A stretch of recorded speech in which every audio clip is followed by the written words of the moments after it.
कार्यक्रम सखी सहेली सुनने वाली सखियों, सहेलियों, सखाओं को दीपा माहेश्वरी और राजुल का नमस्कार।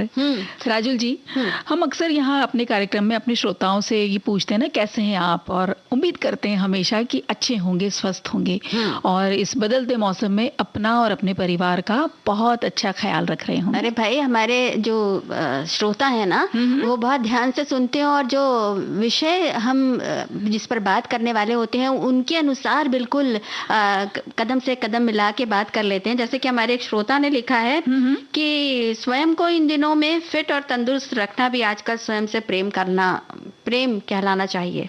क्या बात है, बिल्कुल सही बात। मतलब आजकल के दिनों की मौसम की बात करते हुए उन्होंने ये बात भी कह दी।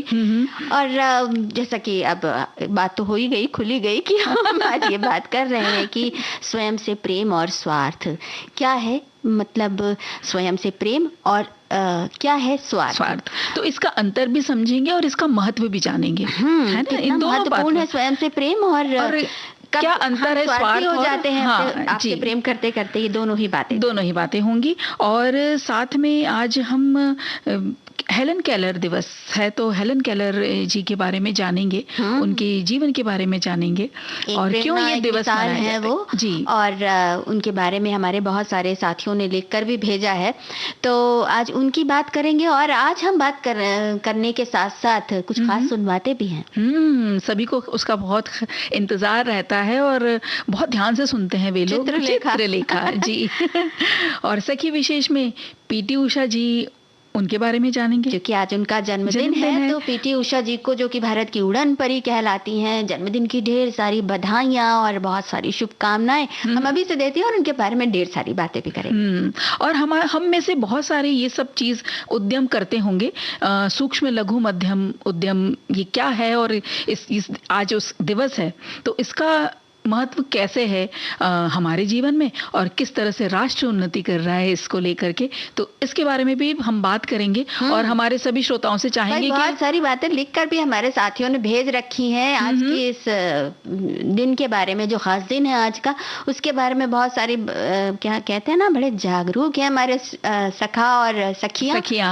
और जागरूकता के साथ साथ उनको पूरी तरह इंतजार रहता है कि गाना कब सुना जाए। तो गाने सुनते रहिए और अगर कभी थोड़ी सी नींद आ गई हो ना, तो उठ जाइए, क्योंकि बहुत सारी अच्छी अच्छी बातें होने वाली आज।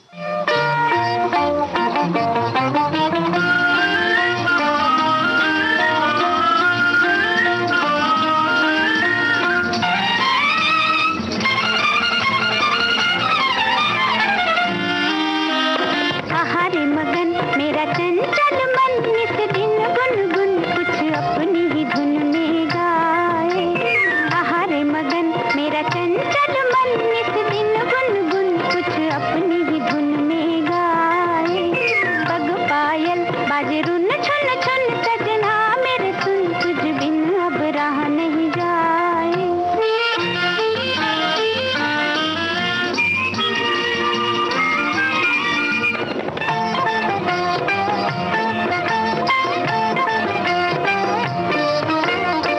जब से दिल में तू आया है, एक जादू सा मुझ पे छाया है। जब से दिल में तू आया है, एक जादू सा मुझ पे छाया है। एक लहर सी आई है, तेरे गीतों में दिल लहराया है। मेरे घर में चंदा उतर आया है। आहारे मगन मेरा चंचल मन, इस दिन गुनगुन कुछ अपनी ही धुन में गाए। पग पायल बाजे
कभी कभी दिल बहुत खुश रहता है ना, पायलिया भी बजने लगती है, होठ भले कुछ कहे ना। मगन मस्ती में जब हम रहते हैं तो गुनगुनाते भी हैं, गाते भी हैं।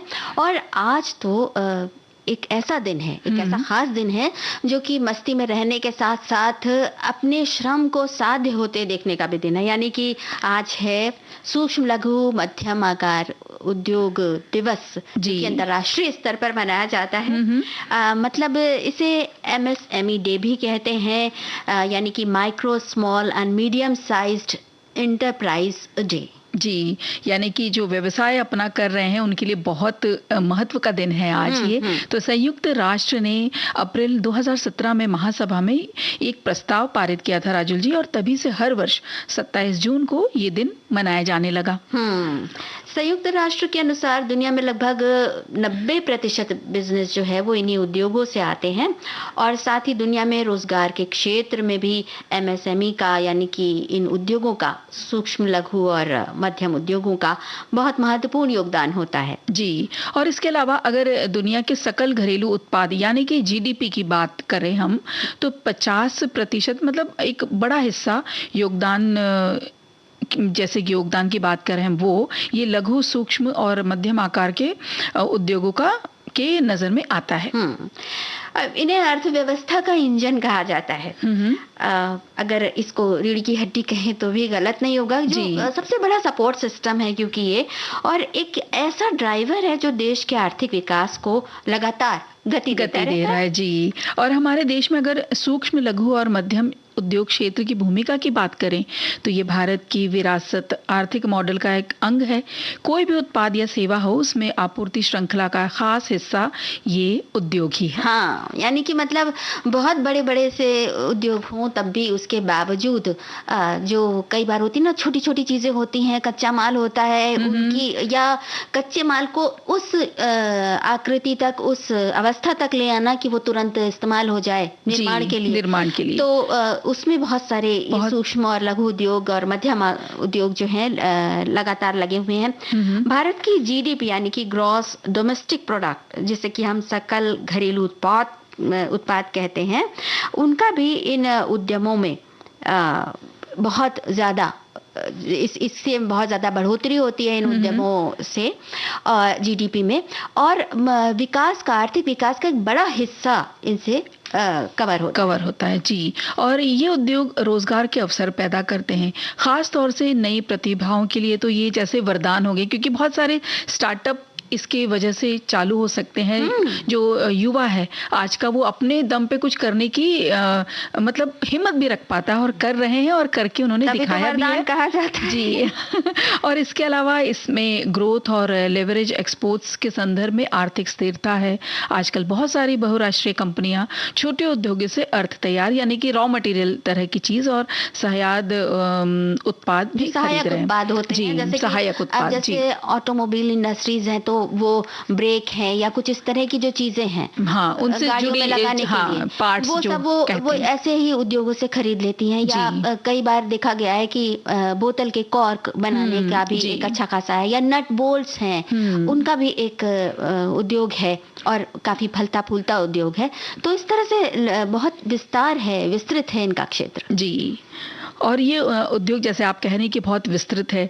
जैसे हाँ, अभी बात करें कि फूड इंडस्ट्री, अगर हम खाद्य इंडस्ट्री के से लेकर के कंप्यूटर इंडस्ट्री तक को सहायता देते हैं ये उद्योग। आटा चक्की हो, अचार, पैक्ड फूड हो, या लाइट इंजीनियरिंग जिसमें नट बोल्ट वॉशर वगैरह बनते हैं, या पेपर कप जैसे उत्पाद ही कहने को बहुत छोटा है, लेकिन कहीं तो बनता है ना। हाँ, लेकिन पेपर कप भी कितने काम आता है, और कितनी चीजों में, जैसे अगर मान लीजिए कोई आइसक्रीम ही बना रहा है और आइसक्रीम के लिए भी पेपर कप उसको कहीं और से ही मुहैया करना पड़ता है। तो मतलब मध्यम उद्योग भी जो है वो कई बार इन सूक्ष्म और लघु उद्योगों पर ही निर्भर हो जाते हैं। जी बिल्कुल। और कागज उत्पाद जैसे, और अगर हम उदाहरण की बात करें तो कागज उत्पाद निर्माण उद्योग है, या ब्यूटी सैलून है, लैब और या इस तरह की जो सेवाएं हैं, कंप्यूटर से लेकर के नोटबुक निर्माण तक इन उद्योगों की भागीदारी है। हाँ, मतलब सेवाएं भी हैं और इसके साथ साथ उद्योग भी हैं जो स्पेशल तरह की, खास तरह की सेवाएं दी जाती हैं, जैसे कपड़ा सीना या सौंदर्य प्रसाधन की चीजें पहुंचाना या बनाना, उन सभी में जो लोग लगे हुए हैं वो इन्हीं उद्योगों से जुड़े हुए हैं। बिल्कुल। और अच्छी बात यह है राजुल जी कि इसमें कम पूंजी, कम स्थान और सरल प्रबंधन संरचना होती है, और ये उद्योग हमारे प्रधानमंत्री के मेक इन इंडिया लक्ष्य के लिए भी सहायक हैं। बिल्कुल। सोचो ना, भारत में निर्माण के जो ये प्रधानमंत्री का सपना है, उसमें इन उद्योगों की कितनी बड़ी भागीदारी है और लगातार इनसे लोग प्रेरित होकर इसी क्षेत्र में आगे बढ़ते जा रहे हैं। हमारे एक साथी ने लिखा भी है कि सरकार द्वारा भारत सरकार कई प्रकार की सहायता राशि देने की घोषणा की है इन उद्योगों को, और जिससे देश के छोटे उद्योगों को बढ़ावा मिल सके। छोटे उद्योगों में महिलाएं बढ़ चढ़कर हिस्सा ले रही हैं, क्योंकि ये छोटी सी जगह और कम लागत में शुरू किया जा सकता है। इसी महत्व को देखते हुए भारत सरकार और संयुक्त राष्ट्र मिलकर भारत के लोगों को सब्सिडी उपलब्ध करा रहा है। जी। अब और इसी तरह एक और हमारे श्रोता ने लिख भेजा है कि संयुक्त राष्ट्र घोषित विश्व एमएसएमई दिवस का विषय इस साल लचीलापन और पुनर्निर्माण है। सतत विकास के लिए एमएसएमई हमेशा कार्यरत है, और विश्व एमएसएमई दिवस 2022 मनाने के लिए संयुक्त राष्ट्र ने दुनिया भर के उद्यमियों के साथ 3 हाइब्रिड सत्र रखे हैं, जिसमें ऑनलाइन और ऑफलाइन को भी उन्होंने मान्यता दी है। तो इनका दायरा बढ़ता ही जा रहा है। अब पहचान हो रही है उन सभी छोटी छोटी चीजों की जो कभी पर्दे के पीछे रहती थी। लेकिन ये होता है ना कि श्रम का जो एक मंच है वो कितना बड़ा है, कितना विशाल है, और उस मंच पर कितनी सारी चीजें इकट्ठा हैं जो कि हमारे रोजमर्रा के जीवन से जुड़ी हैं, लेकिन उनमें जो छोटी छोटी भूमिकाएं निभाने वाली बहुत महत्वपूर्ण इकाइयां हैं, अब वो भी प्रकाश में आ गई हैं। वो भी आ गई हैं और सपना देख सकते हैं, अपने सपनों को पूरा कर सकते हैं। धड़कता दिल पुकारे।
ये जो धड़कता हुआ दिल है सपनों को पूरा करने के लिए जी, ये जब भी आपके जो मनोबल है उसके साथ मिल जाता है तो एक करिश्मा रचा जाता है, और वो करिश्मा कई बार ऐसा करिश्मा बन जाता है कि सालों साल बल्कि हमेशा लोग उन्हें याद रखते हैं, जैसे कि हमारी उड़न परी पीटी उषा जी।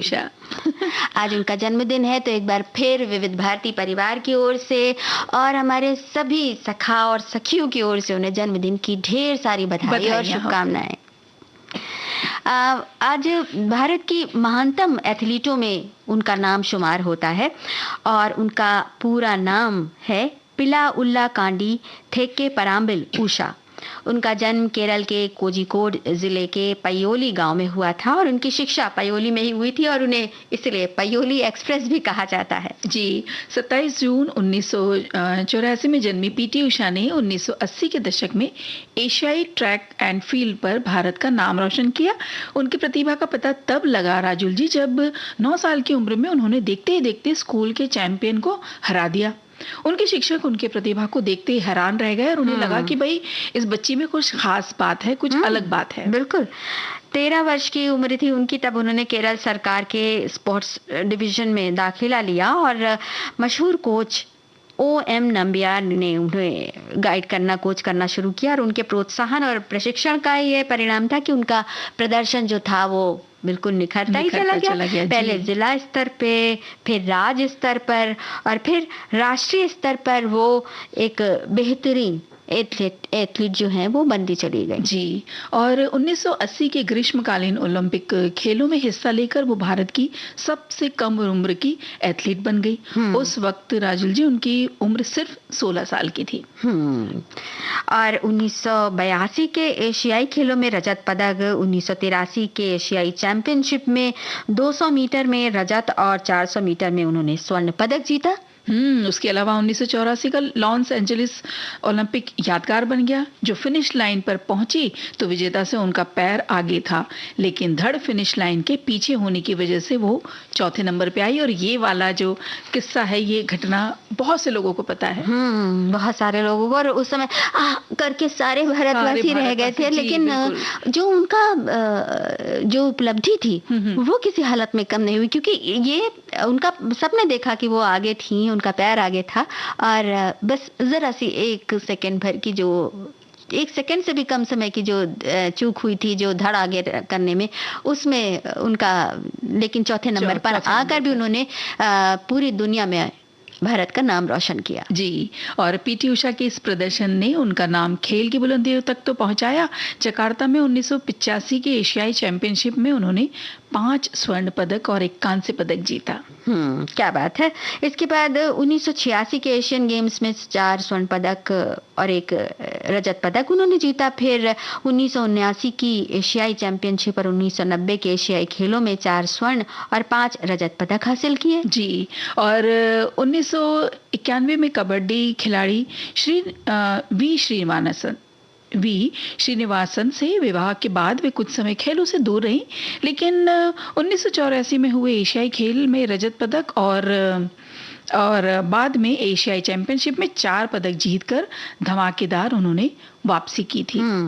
1995 में एक चोट के कारण उनका ऑपरेशन हुआ और उसके बाद उन्होंने संन्यास की घोषणा कर दी, लेकिन उनकी लोकप्रियता आज भी कायम है। देखो, हमारे कितने सारे साथियों ने उनके बारे में लिखा है। हमारी एक साथी लिखते हैं कि भारत की उड़न परी हैं वो, और उनको सभी बहुत प्यार करते हैं। और ये सही भी है कि वो जितनी बार भी, जब भी कभी ट्रैक पर दौड़ने के लिए गई, तो लोग, दर्शकों में उनको लेकर एक खास तरह का उत्साह और एक अलग ही बात रहती थी जी, जिससे कि लोग बिल्कुल एकदम उत्साहित रहते थे कि अरे वाह, पीटी उषा आ गई। और छोटे छोटे बच्चों के नाम जुबान पर उनका नाम चढ़ा था। तो कुछ ऐसा था उन दिनों में कि जो कोई बहुत अच्छा दौड़ता था ना, तो उनको नाम ही दे दिया था, अरे क्या तुम पीटी उषा हो। और 1900, अगर हम इसी वजह से उनको देखो, प्रेम भी इतना मिला और सम्मान भी बहुत सारे मिले। 1983 में उन्हें अर्जुन पुरस्कार मिला और 1985 में उन्हें पद्मश्री से सम्मानित किया गया। वो आजकल एथलीट्स को प्रशिक्षित कर रही हैं राजुल जी, और ये भारत के भविष्य के सितारों को उस ऊंचाई तक पहुंचाने का प्रयास है जिसका सपना उन्होंने देखा था। वो कहती भी है ना, क्या कहती हैं वो कहती हैं कि मेहनत से सब चीज़ें पाई जा सकती हैं। उन्होंने कहा कि मुझे लगता है अगर मैं 1980 के दशक में वो सब कर सकी, ओलंपिक मेडल के इतने करीब तक पहुंच सकी और बिना सुविधाओं के 103 अंतर्राष्ट्रीय मेडल जीत सकी, तो हर एक में खूबियां हैं, फिर चाहे वो खेल की दुनिया हो या पढ़ाई। जी, और उन सब में खूबियां हैं, लेकिन शायद उन्हें बहुत सी बाधाओं से पार पाना पड़े, ये कहती हैं आगे। और सफलता का सिर्फ एक मंत्र है, कड़ी मेहनत। इसमें कोई शक नहीं है कि महिलाएं चमत्कार कर सकती हैं। क्या बात है। वैसे सही बात है कि जो मेहनत से क्या कुछ हासिल नहीं हो सकता, ये तो हम शुरू से जानते आए हैं, लेकिन जो उन्होंने ये कहा कि हर एक में खूबियां हैं, चाहे और वो किसी भी क्षेत्र में हो, बस उन खूबियों को पहचानने की और उनमें जुट जाने की, लग जाने की जरूरत है। बिल्कुल, और अपने आप के अंदर वो उस जो कला या उस टैलेंट को बस पहचानने की जरूरत होती है राजुल जी। और महिलाएं क्या, हम सभी मेहनत करके आगे, बहुत आगे आ सकते हैं, और इस तरह के चमत्कार हम भी अपने आसपास और अपने अंदर और क्यों ना अपने ही परिवार में देख सकते हैं। बिल्कुल।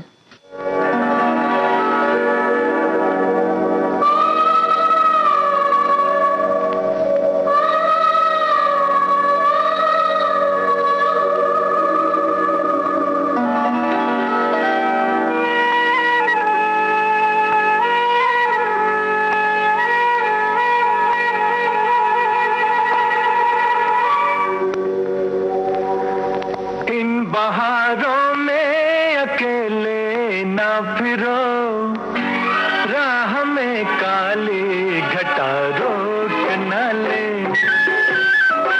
मुझको ये काली घटा रोकेगी क्या, ये तो खुद है मेरी जुल्फों के तले। इन बहारों में अकेले ना फिरो।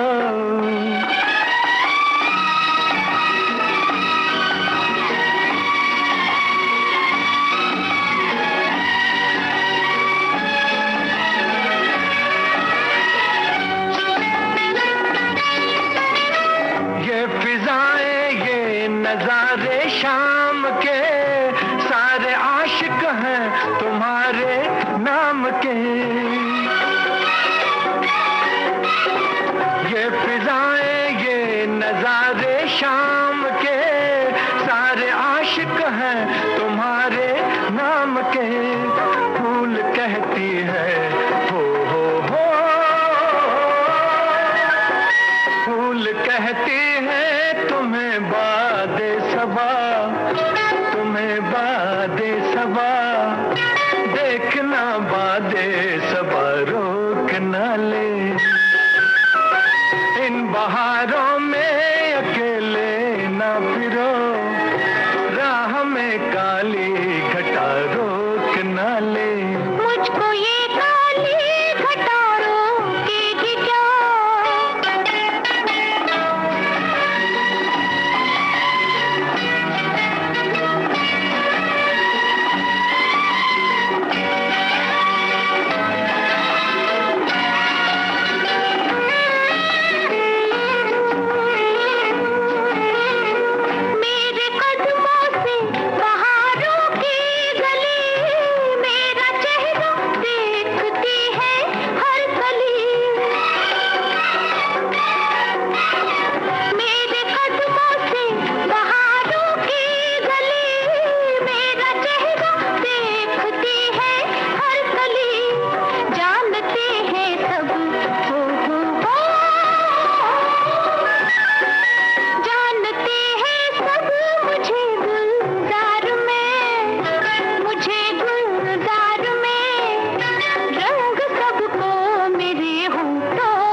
बहारों में अकेले ना फिरो,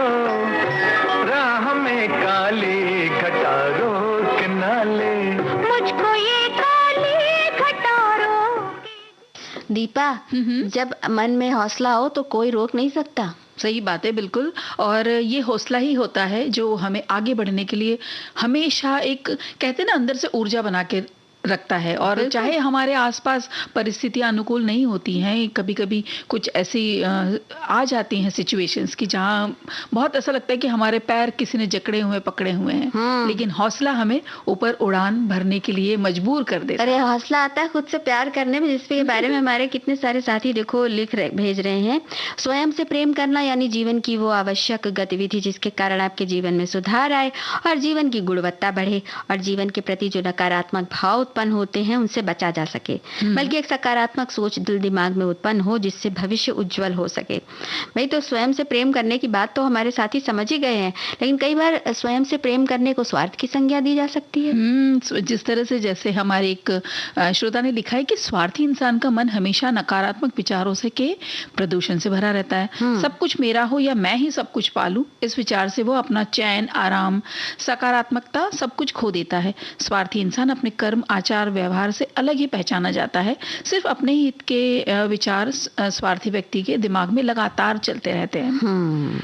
देखो, बात एकदम साफ हो गई कि एक तरफ सकारात्मकता होती है, एक तरफ नकारात्मकता। तो यानी कि स्वयं से प्रेम, स्वार्थ से दूर रहना भी होता है। कैसे, इस बारे में हम और बातें करेंगे। फिलहाल देखो ना, हमारे एक और साथी ने लिखा है कि अगर स्वयं से प्रेम मतलब अपने शरीर से प्रेम करते हो तो इसे तंदुरुस्त रखने में अपना स्वार्थ है और रखना भी चाहिए। इसके लिए समतोल आहार लीजिए और हर रोज योग, व्यायाम, प्राणायाम नियमित करते रहिए। और देखिए, एक ने और लिखा है हमारे श्रोता ने कि बिना किसी स्वार्थ और शर्त से होती है सच्ची दोस्ती, और जो शर्तों पे हो दोस्ती वो दोस्ती नहीं होती है, सौदा होता है। तो उन्होंने एक और ये एक कहिए कि दृष्टिकोण दिया है कि भाई स्वार्थ और शर्त से इन सबसे भी दूर जो रिश्ता है वो बहुत सच्चा बन सकता है ना। और हमारे एक साथी ने लिखा है कि जो लिखा है उसके बारे में हम बात करते रहेंगे आगे भी, लेकिन अभी एक छोटे से ब्रेक का समय हो गया है। चलिए ले लेते हैं।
दीपा, हम बात कर रहे थे स्वप्रेम और स्वार्थ के बारे में, लेकिन उसकी बातें तो इतनी सारी हैं और हमारे बहुत सारे साथी भी बात करते जा रहे हैं। बहुत अच्छी उन्होंने संदेश लिख रखे हैं, तो उसके बारे में भी बात करेंगे। उससे पहले हमारी इच्छा हो रही है कि हेलन केलर, उनके बारे में बताया जाए, जाना जाए, और जो हमारे साथियों ने यहाँ पे संदेश लिखे हैं हम उनको भी साझा करना चाहते हैं। भाई देखो, आज तो जैसे जोश का दिन ही दिन है, क्योंकि आज जो लघु उद्योगों की बात हमने की, लघु, सूक्ष्म और मध्यम आकार के उद्योगों की बात की, उसमें भी जोश का पूरा समावेश होता है। और हमने बात की पीटी उषा जी की, तो वो तो उड़न परी कहलाती है, बल्कि उनको तो देखकर ही उत्साह से भर उठते हैं लोग। और अब हम जिनकी बात करने जा रहे हैं यानी हेलन केलर जी की, वो अपने जोश से, अपने उत्साह से उन्होंने जिंदगी की कड़ी से कड़ी चुनौतियों का सामना किया, न सिर्फ बल्कि उन्हें पार भी किया, और इतनी अच्छी तरह पार किया कि वो एक मिसाल बन गई। बिल्कुल।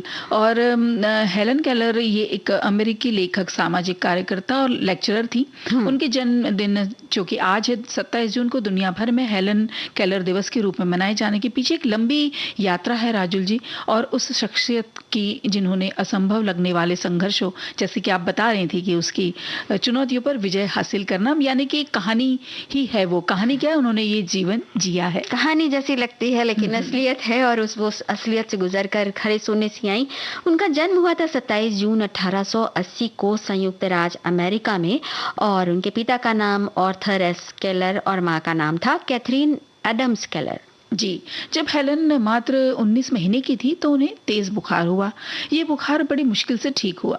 हेलन की जान तो बच गई, लेकिन देखने और सुनने की शक्ति उनकी तब चली गई थी। तो उस वक्त जी परिवार पे कितना बड़ा कहर ये टूटा होगा कि भाई एक बिल्कुल 1.5 साल का बच्चा, और वो न सुन पाए न बोल पाए। शायद माता पिता को बहुत वक्त के बाद भी पता चला होगा कि उन्हें ये दिक्कत आ रही।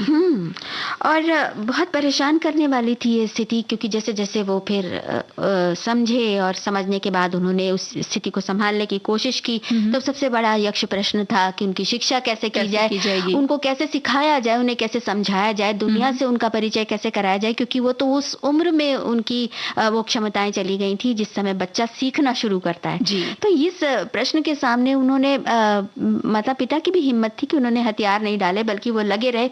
हालांकि जो स्वाभाविक सी बात है कि जो बच्ची थी वो, और उस समय उनकी इतनी जो महत्वपूर्ण शक्तियां हैं वो छीन गई थी, तो उसकी वजह से वो थोड़ी सी जिद्दी, थोड़ी सी चिड़चिड़ी, थोड़ी सी अपने मन की करने वाली, और ऐसी हो गई थी उन्हें संभालना कई बार मुश्किल भी हो जाता था। लेकिन राजुल जी, ऐसी स्थितियों में ये सामान्य सी बात नहीं हो जाती कि बच्चा जिद्दी हो जाता है या परिवार में एक दुख का माहौल सा हो जाता है। लेकिन जैसे कि आप बता रहे कि माता पिता ने बिल्कुल छोड़ा नहीं, उन्होंने अपने संकल्प को छोड़ा नहीं, और तभी उन्हें मिली एनी सुलेवन, जिन्होंने हेलन के माता पिता को इस फिक्र को दूर करने का विश्वास दिलाया। फिर उनकी शिक्षा शुरू हुई। तो सबसे पहले तो वही उनका जो हमने जिक्र किया था कि जिद्दी और अनियंत्रित व्यवहार था वो बाधा बना। वो एक बात पर अगर अड़ जाती थी तो सुनती ही नहीं थी। बच्ची थी क्योंकि वो, पर एनी सुलेवन ने धैर्य नहीं खोया। उन्होंने हाथों से शब्दों की वर्तनी बनाकर हेलन को पढ़ाना जारी रखा।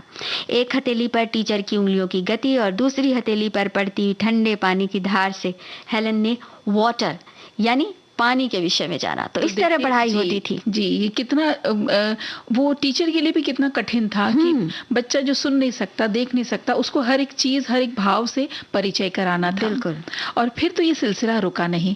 मई 1888 में उन्होंने दिव्यांग के स्कूल में दाखिल लिया, और 1904 में उन्होंने स्नातक भी किया। पहली बार देखने और सुनने की क्षमता न होने के बावजूद यहाँ कोई पहुंचा था, यहाँ तक यानी स्नातक किया था उन्होंने। इतना ही नहीं, उन्होंने बोलना सीखा और अपने विचार भाषणों और व्याख्यानों के जरिए दूसरों तक पहुंचाने शुरू किए।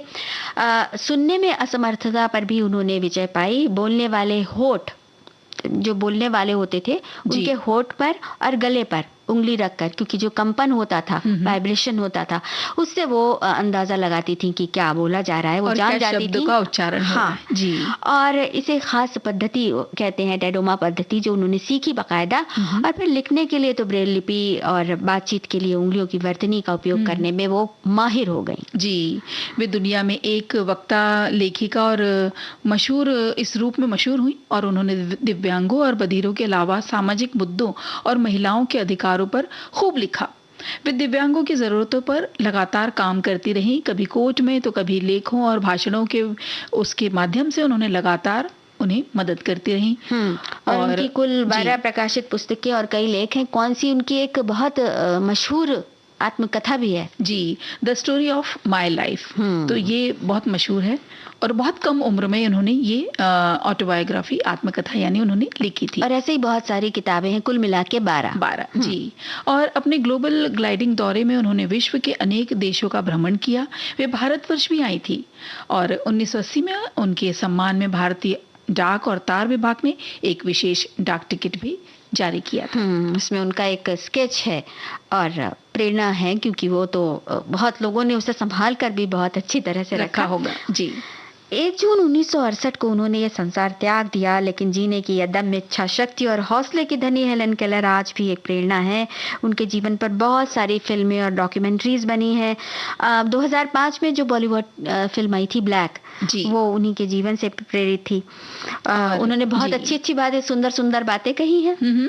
जैसे उन्होंने एक बात ये भी कहा है उन्हीं के शब्दों में, जब एक दरवाजा बंद हो जाता है तो दूसरा खुल जाता है, लेकिन हम अक्सर बंद दरवाजे पर बहुत अफसोस से देखते हैं, जो हमारे लिए खुल गया है उसे हम नहीं देखते। तो कितनी अच्छी ये शिक्षा है कि जब परिस्थितियां अगर आपके साथ साथ नहीं चल रही हैं तो सब दरवाजे बंद नहीं होते, कुछ ना कुछ खुलता है, कुछ बंद हुआ है तो कुछ खुलता है। उन्होंने ये भी कहा कि यदि हम अपने काम में लगे रहें तो हम जो चाहें वो कर सकते हैं। और उन्होंने ये भी कहा कि मैं महान और अच्छे काम करना चाहती हूँ, लेकिन ये मेरा परम कर्तव्य है कि मैं छोटे कामों को भी ऐसे करूँ जैसे कि वो महान और नेक हो। यानी काम छोटा हो या बड़ा हो या कैसा भी हो, उसको हमें पूरी शिद्दत से, पूरी मेहनत से और उसी शक्ति से करना चाहिए जैसे कि हम किसी बड़े काम को करते हैं। और अब हम एक गीत सुनते हैं।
राजुल जी, हमारे सभी श्रोता चित्रलेखा का जो अगला भाग है धारावाहिक का, उसका इंतजार कर रहे होंगे, तो चलिए उन सबके साथ मिलकर हम वो सुनते हैं। हाँ।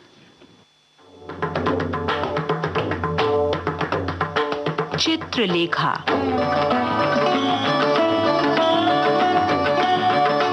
हिंदी के ख्यातिनाम कथाकार भगवती चरण वर्मा का बहुचर्चित उपन्यास चित्रलेखा।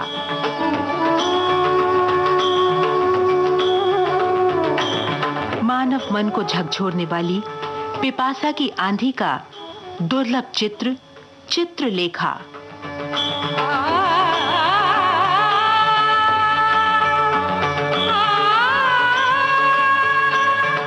पिछली कड़ी में हमने जाना कि नर्तकी चित्रलेखा योगी कुमार गिरी की कुटी में आई। क्या इस कुटी में चित्रलेखा योगी को अपने यौवन से पराजित करने आई थी? संयम की बेड़ियों में जकड़ी तपस्वी की कामनाएं छटपटा रही थीं। संस्कारों की दीवार बाधा बनी खड़ी थी। भीतर मन में आक्रोश, बाहर अंगों में सिहरन। योगी कुमार गिरी ने एकाएक सामने खड़ी चित्रलेखा का हाथ पकड़ लिया।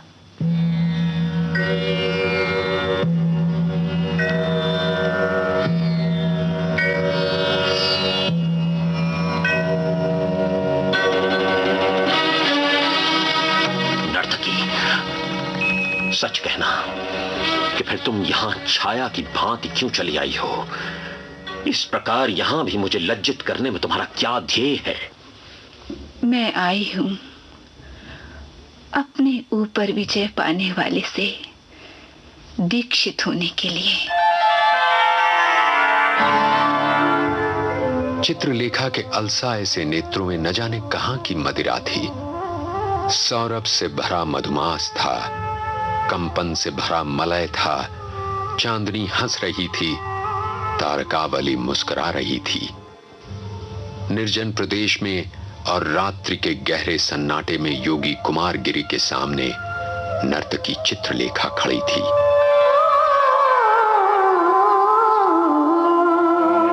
सुंदरी, मुझसे दीक्षित होने के अर्थ पर भी कभी तुमने विचार किया है?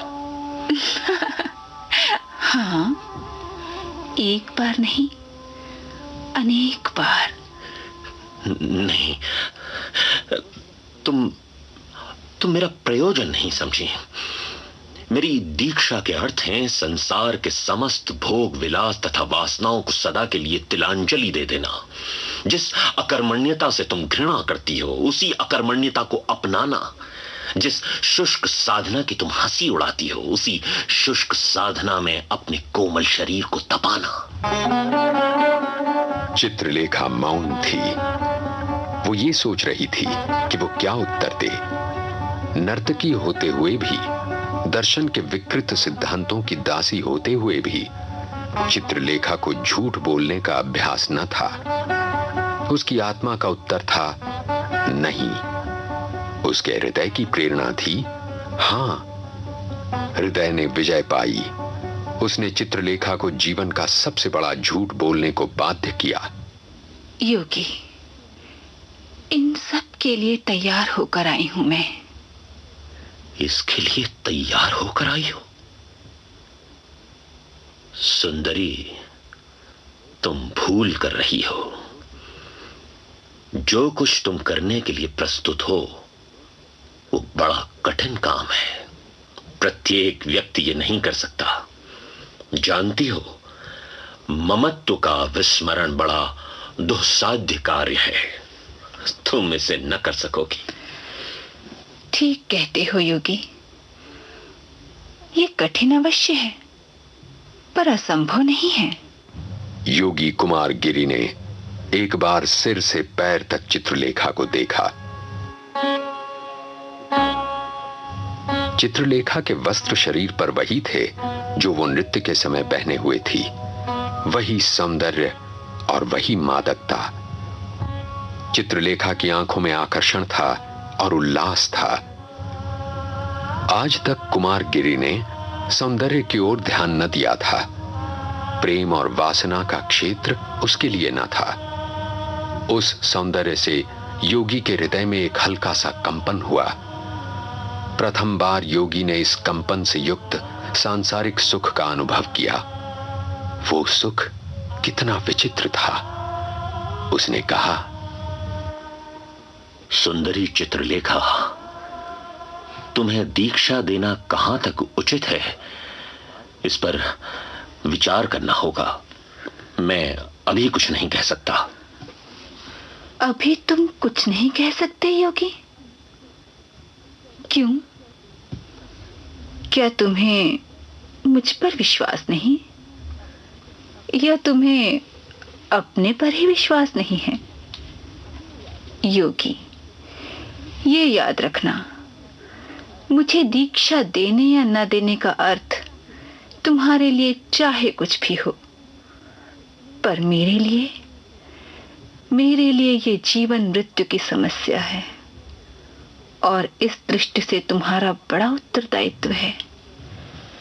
यदि किसी के पास जल है और वो व्यक्ति पिपासा कुलित अतिथि को जल देने से इनकार कर उसे प्यास से तड़प तड़प कर मरते देखता है, तो ये समझ रखना वो बहुत बड़े पाप का भागी होता है।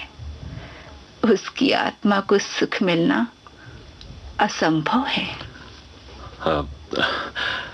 सुंदरी, तुमसे सारी बातें स्पष्ट रूप से कह दूं। तुम्हें दीक्षा देने में मुझे इसलिए संकोच होता है कि तुम में दर्शन के विकृत सिद्धांतों ने जड़ जमा रखी है। उन सिद्धांतों के साथ तर्क है और उन सिद्धांतों पर विश्वास करने वाले व्यक्ति में प्रभाव। मैं डरता हूं कि कहीं उन सिद्धांतों को तुमसे निकालने की जगह मैं ही ना उसमें फंस जाऊं। नहीं, ये नहीं। कुमारगिरी रुक गया। अपनी मानसिक दुर्बलता को उसने पहली बार अनुभव किया था और अनजाने में प्रकट भी कर दिया था। दुर्भाग्यवश उसने इस दुर्बलता को प्रकट किया एक नर्तकी के सामने। कुमारगिरी को अपने ऊपर क्रोध हुआ। उसका शांत मुख उद्विग्नता से लाल हो गया। सुंदरी, मैंने जो कुछ कहा उसमें कोई प्रयोजन नहीं। अब तुमसे केवल इतनी प्रार्थना है कि तुम यहां से चली जाओ।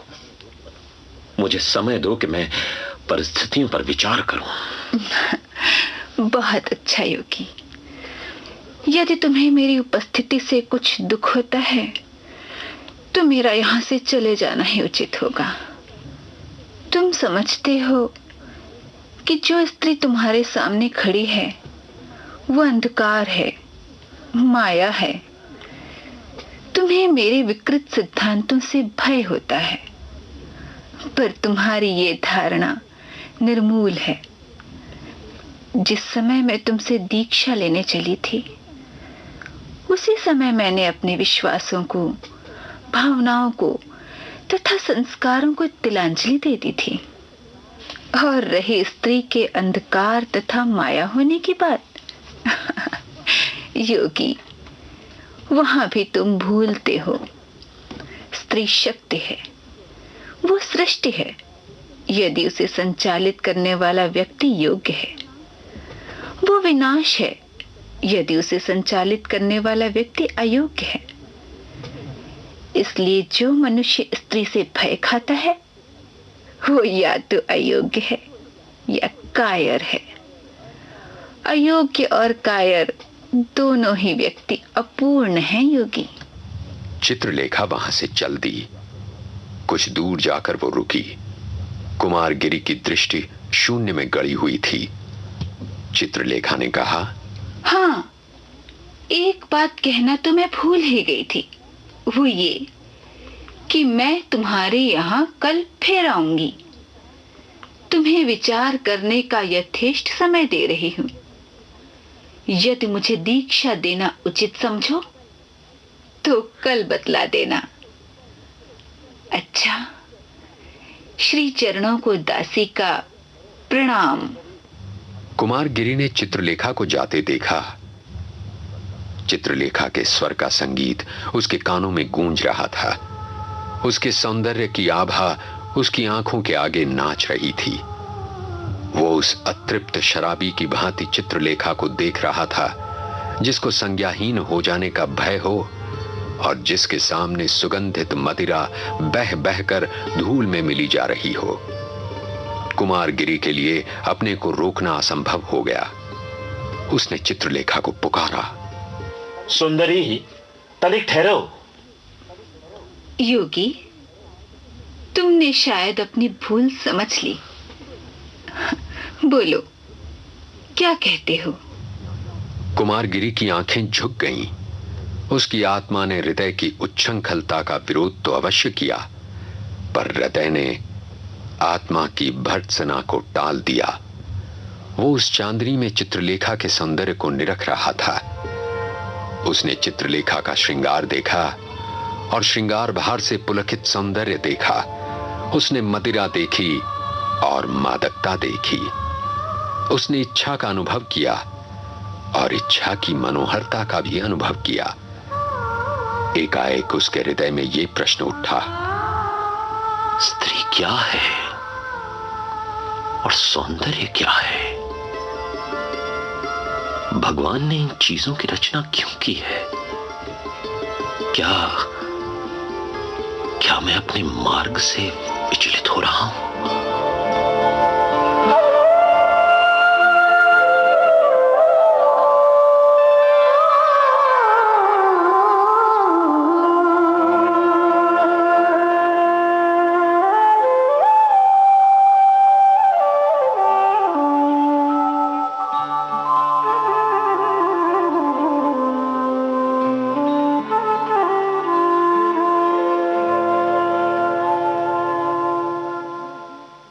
योगी निश्चय ही अपने मार्ग से विचलित हो रहा था, अन्यथा स्त्री और सौंदर्य उसके भीतर प्रश्न बनकर क्यों खड़े होते और भगवान की ये रचनाएं उसे क्यों आकर्षक जान पड़ती।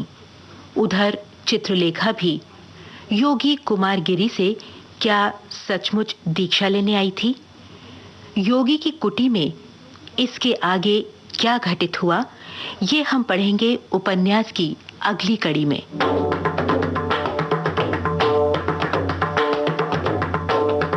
निर्जन कुटी के एकांत में विचलित योगी कुमारगिरी और सुंदरी चित्रलेखा को साकार किया सुधीर पांडे और दिशी दुग्गल ने।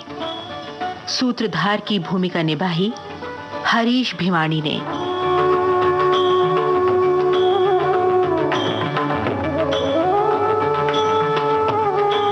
उपन्यास चित्रलेखा के रेडियो पठन की प्रस्तुति में सहायक राजेश मलिक और इस परिकल्पना को साकार करने का दायित्व निभा रहे हैं लोकेंद्र शर्मा और विजय लक्ष्मी छाबड़ा।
आज बहुत सारी बातें की हैं, गाने सुने हैं, और जो हमने स्वप्रेम और स्वार्थ की बात की थी, तो हमारी एक साथी ने लिखा है कि पहले आत्मा तब परमात्मा, यानी पहले आप हैं और आप पहले अपने से प्यार करना सीखें, तभी लोग आपको समझेंगे।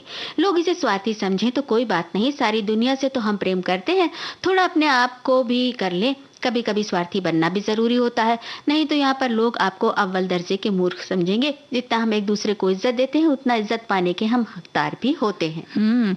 तो प्रेम से रहना है और निस्वार्थ होकर के रहना है। और अब वक्त हो चला है कि हमें इजाजत लेनी है जी। तो आप सभी को राजुल और दीपा माहेश्वरी का नमस्कार।